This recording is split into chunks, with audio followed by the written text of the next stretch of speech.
혹시 이런 생각해 보셨어요? 돈을 잘 다루는 건요, 우리가 뭘 얼마나 많이 아느냐보다 우리가 어떻게 행동하느냐에 훨씬 더 많이 달려 있다는 거예요. 오늘은 바로 그 핵심 아이디어를 한번 제대로 파헤쳐 보겠습니다. 자, 여기 정말 극과 극의 두 사람이 있습니다. 한 명은 평생을 주유소 직원과 청소부로 일하면서 조용히 800만 달러, 우리 돈으로 무려 90억 원이 남는 돈을 모은 로널드 니드라는 분이고요. 다른 한 명은요, 최고의 학벌에 금융계의 정점까지 올랐던 사람이었죠. 그런데 결국 모든 걸 잃고 파산하고 말았습니다. 아니, 도대체 어떻게 이런 일이 가능할까요? 이 질문은 똑똑해야만 돈을 번다는 우리의 상식을 완전히 뒤엎어버리죠. 오늘 이 근본적인 질문에 대한 답을 함께 찾아가 보려고 합니다. 이 미스터리를 풀 첫 번째 단서는요, 바로 우리 눈에는 잘 보이지 않지만 우리의 금융생활을 좌지우지하는 아주 강력한 두 힘, 바로 운과 리스크입니다. 100만 분의 1, 뜬금없이 웬 숫자냐고요? 이게 아주 중요한 의미를 가집니다. 이 바로 1968년에 한 10대 학생이 컴퓨터가 있는 고등학교에 다닐 확률이었어요. 전 세계에 그런 학교가 정말 손에 꼽을 정도였거든요. 그리고 여러분도 아시는 바로 그 빌 게이츠가 그 학생 중 한 명이었습니다. 이게 바로 운이라는 겁니다. 여기 원문을 보시면요, 핵심은 이거예요. 당시 레이크사이드 스쿨에 컴퓨터가 있었다는 건 그야말로 엄청난 행운이었고, 바로 이 단 한 번의 운이 모든 걸 바꿔놓은 거죠. 하지만 운이라는 동전의 바로 뒷면에는 리스크가 있습니다.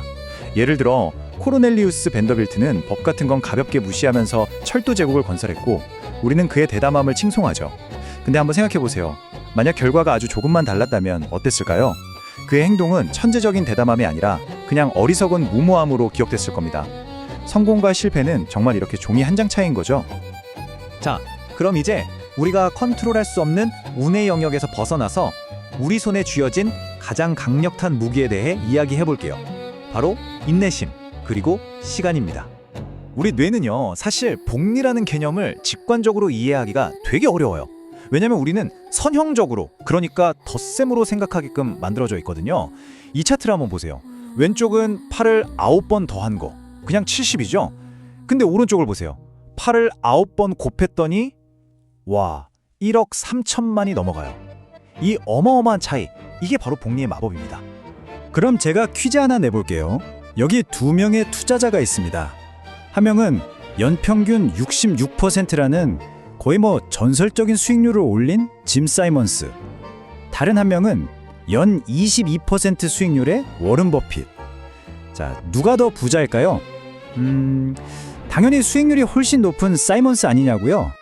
정답은 놀랍게도 워런 버핏입니다. 그것도 훨씬 더요. 아니, 어떻게? 그 비밀이 바로 여기 있습니다. 이 차트를 보면 버핏 자산의 99%가 65세 이후에 만들어졌다는 거 보이세요? 그의 진짜 무기는 남들보다 높은 수익률이 아니라 그저 아주 오랫동안 투자를 계속했다는 것, 바로 시간이었던 거죠. 그러니까 여기서 우리가 얻을 수 있는 교훈은 정말 명확합니다. 금융에서 가장 강력한 기술은요, 대단한 지능이나 천재성이 아니에요. 그냥 묵묵히 기다릴 줄 아는 인내심입니다. 자, 이제 돈에 관한 기술 중에 어쩌면 가장 어렵고 또 가장 중요한 이야기로 넘어가 보려고 합니다. 바로 이만하면 됐다 하고 멈출 줄 아는 능력에 대한 거예요. 소설가 조지프 헬러의 아주 유명한 일화가 있죠. 한 파티에서 어떤 사람이 그런 거예요. 저기 억만장자 파티 주인이 당신이 소설 캐치 22로 평생 번 돈보다 하루에 더 많이 번대요. 그러자 헬러가 이렇게 대답했습니다. 네, 그럴 수 있죠. 하지만 전 그 사람이 절대 가질 수 없는 걸 가졌는걸요. 바로 충분하다는 마음이요. 이 이야기가 우리에게 시사하는 바가 정말 크죠. 우리는 끊임없이 남과 비교하잖아요. 근데 이 사회적 비교라는 게임의 꼴대는 내가 다가갈수록 계속 위로 올라가 버려요. 이 게임에서 이기는 유일한 방법은 뭘까요? 그냥 게임에 참여하지 않는 겁니다.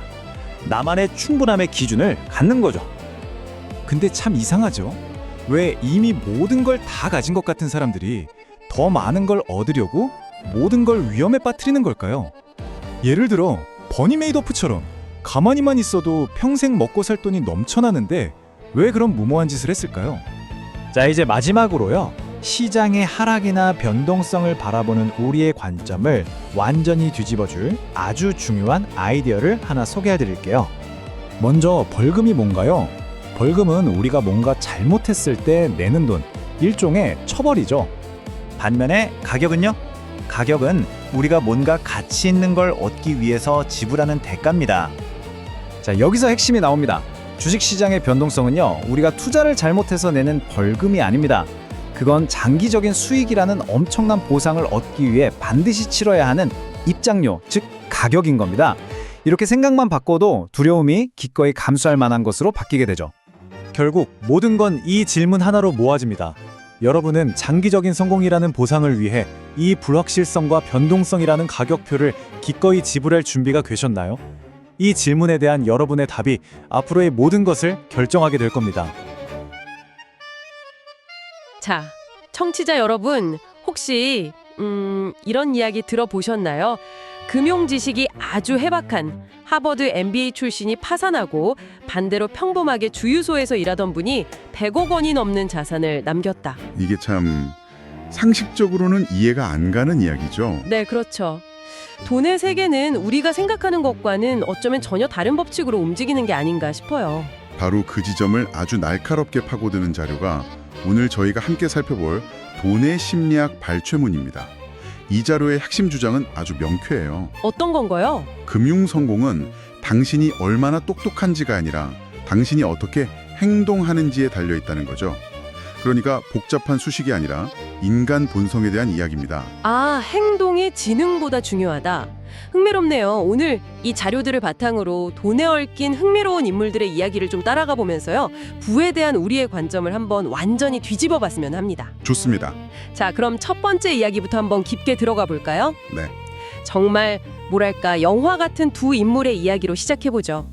첫 번째 인물은 버먼트주 시골에서 평생을 주유소 직원 겸 자벽부로 일했던 로널드 리드라는 분입니다. 네, 이분이 2014년에 92세의 나이로 돌아가셨는데 갑자기 전 세계 뉴스 헤드라인을 장식했어요. 평범한 자벽부였는데 말이죠. 왜 그랬던 건가요? 그가 남긴 순자산이 무려 800만 달러, 우리 돈으로 거의 100억 원에 달했기 때문이죠. 100억 원이요? 네, 다들 뭐 복권에 당첨됐거나 아니면 숨겨진 유산을 물려받았을 거다 그렇게 생각했죠.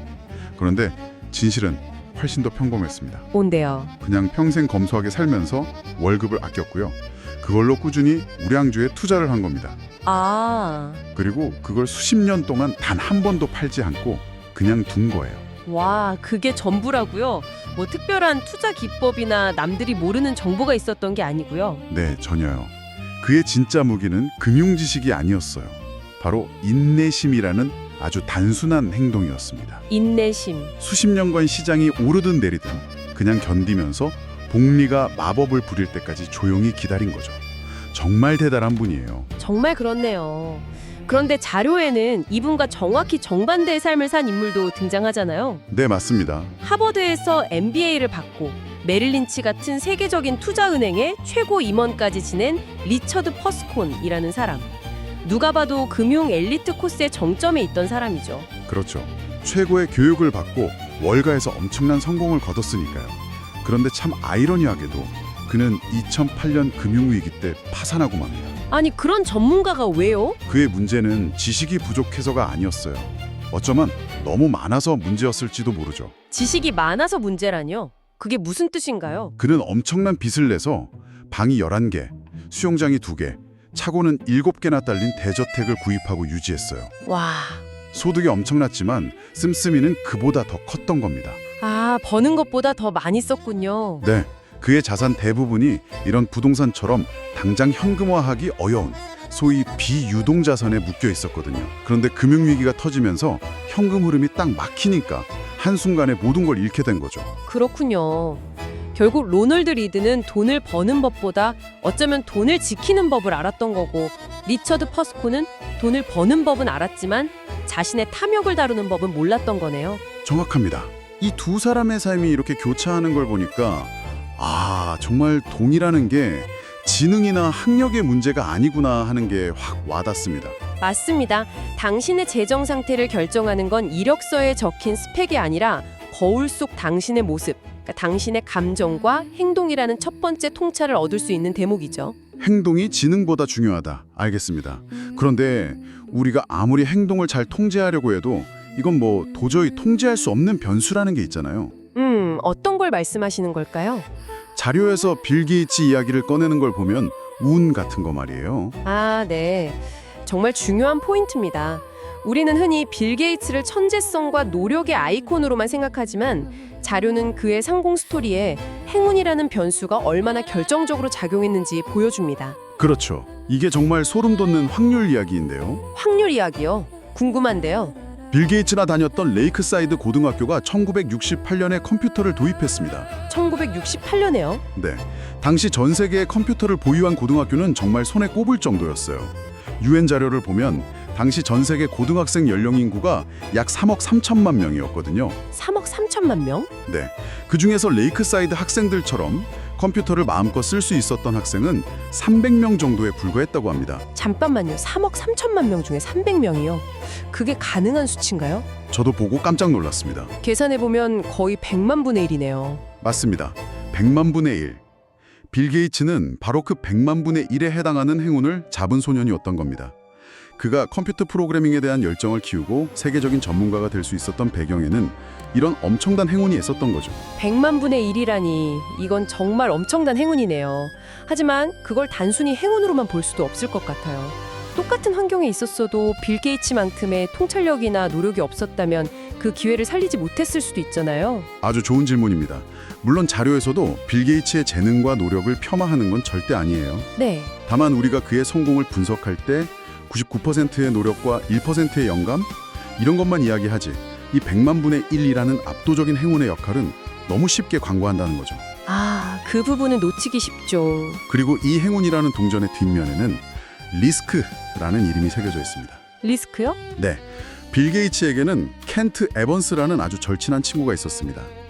이 친구 역시 빌 게이츠 못지않은 컴퓨터 천재였다고 해요. 아, 그랬군요. 두 사람이 밤새워 컴퓨터를 함께 공부하면서 마이크로소프트 창업의 꿈을 같이 꿨습니다. 하지만 켄트 에번스는 고등학교 졸업을 앞두고 등반사고로 세상을 떠나고 말죠. 아, 안타깝네요, 정말. 그렇죠.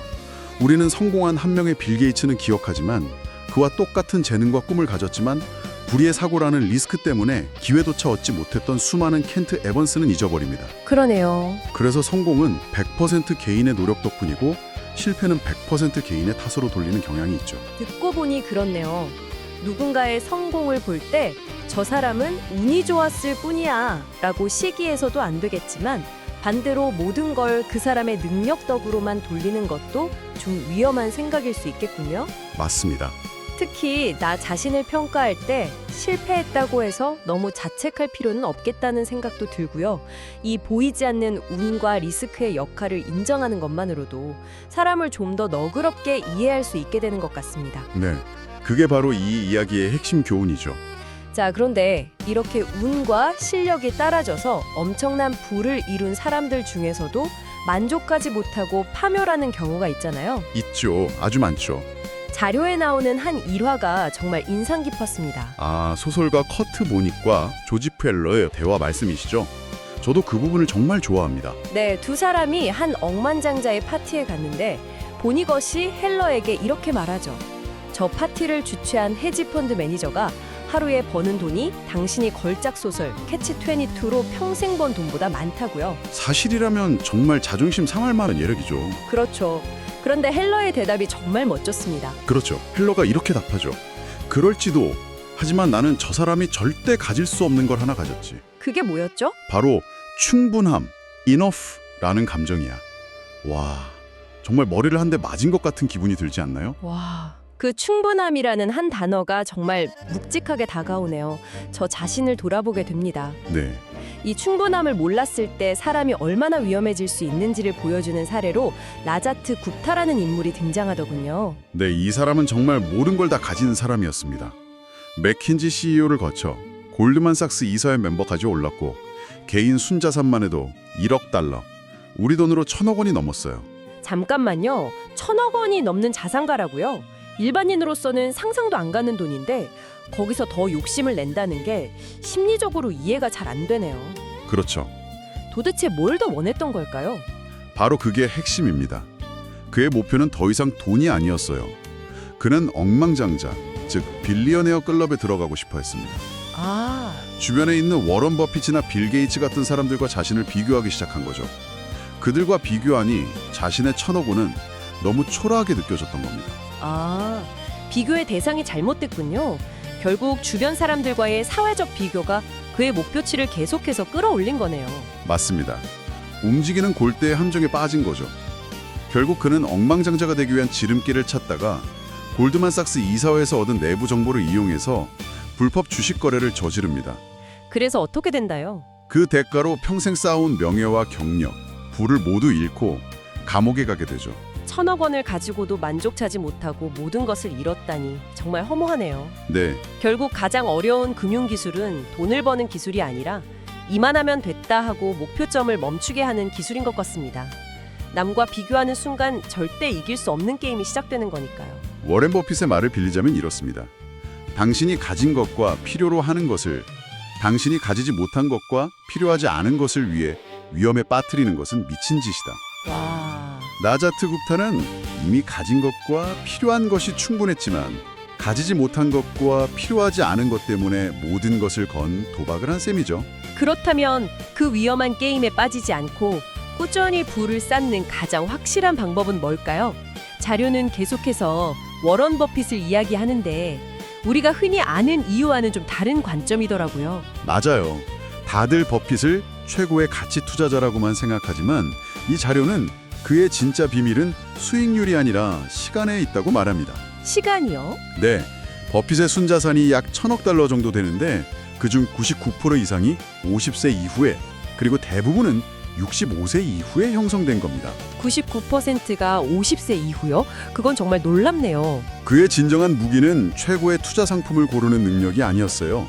10살이라는 어린 나이에 투자를 시작해서 80년 가까이 시정을 떠나지 않고 버틴 시간 그 자체입니다. 아, 복리의 마법은 폭발적인 수익률이 아니라 좋은 수익률이 아주 오랫동안 중단 없이 이어질 때 발휘되니까요. 자료에 나오는 짐 사이먼스와의 비교가 이 점을 정말 명확하게 보여주는 것 같아요. 네, 르네상스 테크놀로지라는 헤지 펀드를 이끄는 사람이죠. 이 사람의 연평균 수익률이 버핏보다 거의 3배나 높다고 하죠. 네, 수익률만 보면 짐 사이먼스는 역사상 최고의 투자자입니다. 하지만 그의 자산은 버핏의 4분의 1 수준에 불과해요. 왜 그런 거죠? 그는 50세에 투자를 시작했기 때문입니다. 버핏이 40년 동안 쌓아올린 시간을 따라잡을 수가 없었던 거죠. 결국 복리의 마법을 제대로 누리려면 단기간에 대박을 터뜨리는 게 아니라 오랫동안 시장에서 살아남는 것 자체가 핵심 전략이 되는 거군요. 바로 그거죠. 여기서 부자가 되는 것과 부자로 남는 것의 차이가 명확히 드러나는 것 같습니다. 바로 그겁니다. 부자가 되는 것은 리스크를 감소하고 낙관적인 태도로 대담하게 베팅하는 능력이 필요할 수 있어요. 하지만 부자로 남는 것은 정반대의 능력이 필요합니다. 어떤 능력인가요? 겸손함, 그리고 내가 언제든 틀릴 수 있다는 약간의 편집증적인 태도 말이죠. 그 차이를 극명하게 보여주는 인물로 제시 리버모어의 이야기가 나오죠. 네, 1929년 대공황 때 주가 하락에 베팅하는 공매도로 지금 돈으로 수십억 달러를 번 전설적인 트레이더입니다. 와, 그는 부자가 되는 법을 알았어요. 하지만 그 엄청난 성공에 도취해서 점점 더 대담하고 위험한 베팅을 이어갔고 결국 모든 것을 잃은 뒤 건총으로 생을 마감했습니다. 정말 비극적인 결말이네요.